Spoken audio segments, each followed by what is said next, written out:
Alright everyone, let's break down the 12th game for the season for the Oklahoma Sooners, which is the 12th meeting overall between the Oklahoma Sooners and the TCU Horned Frogs.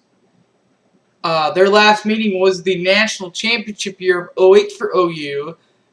Oklahoma beat Texas Christian that year 44-10 in Norman. Last year, the Horned Frogs went 11-2 and went undefeated, a whole 7-0 in the Mountain West Conference. Their bowl win, with going undefeated in 7-0 in conference, they did get to a bowl game, and that bowl game included the Poinsettia Bowl, a 31-24 victory over Louisiana Tech last year in San Diego. The head coach at TCU is Gary Patterson. Over the years at TCU, he is 109-30, with Texas Christian being the only college football job that he's had. They averaged 40.8 games last year in Fort Worth. They graduated Ricky the Tank Carter, 20 tackles and 2 interceptions last year, who's now with the Buffalo Bills. That's the player that they're going to miss. But as far as players coming back to TCU, Casey Patchell passed for nearly 2,900 yards and 25 touchdowns last year. James Wayman had 121 carries and 884 yards last year with 6 touchdowns.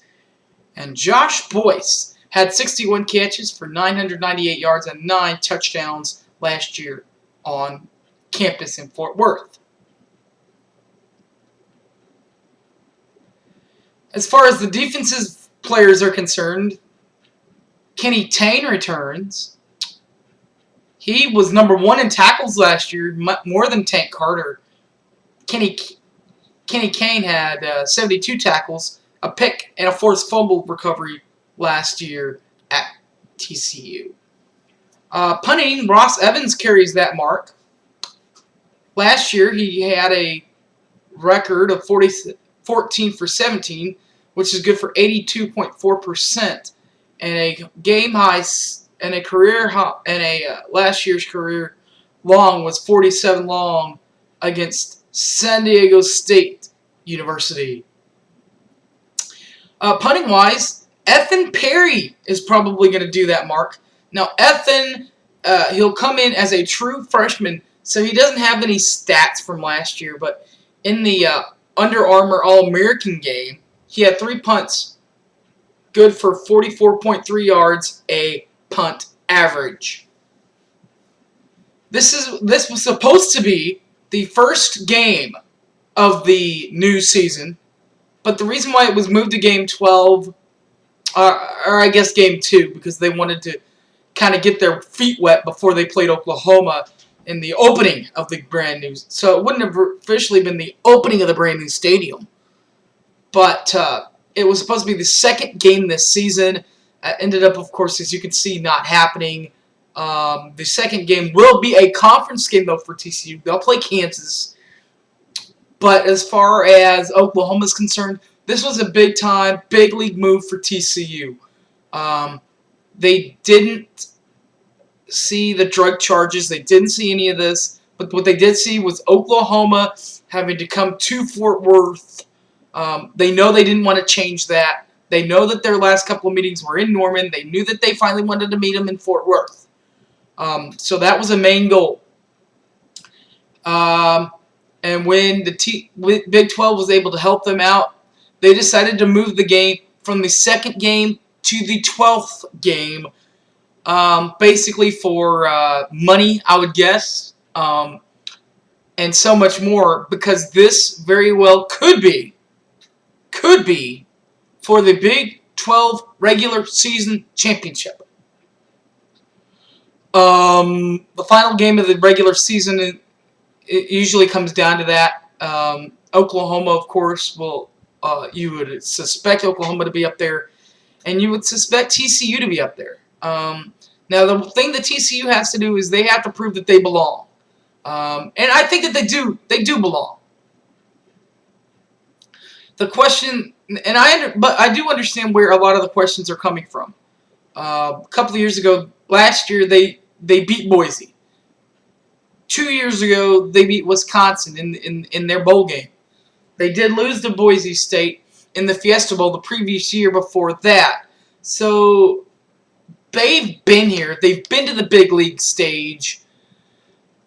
But the question is, the Boise State, the Wisconsin, were they just flukes, or can this TCU team actually do it week after week after week after week with momentum and everything? Like I said, I think that they can. That's what ESPN's asking. That's what Fox Sports is trying to say. I think that they can do it week after week, month after month, year after year. But like I said, they might have to prove it to them on the field, which I don't mind them doing. Just be cautious that it might take a while for TCU to get there, because they've had success in the Mountain West Conference going 7-0.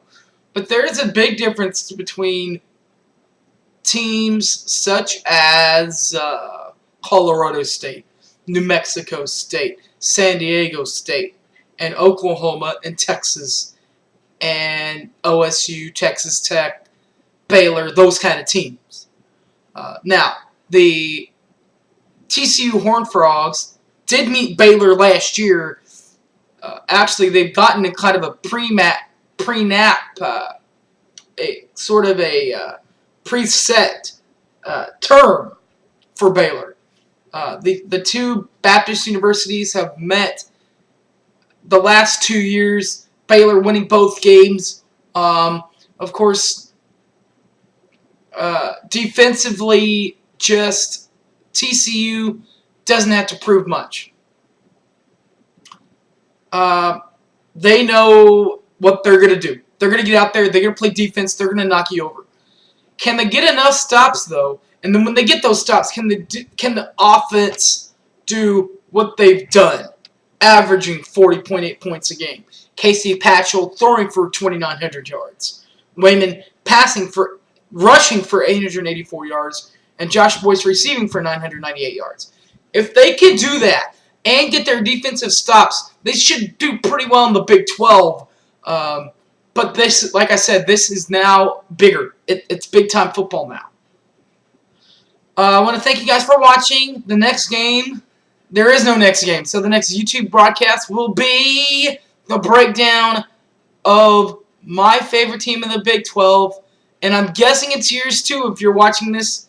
Oklahoma, OU, Boomer Sooner. I'll break them down. I'll let you know no ins and twerks on them. But until that time, Boomer Sooner.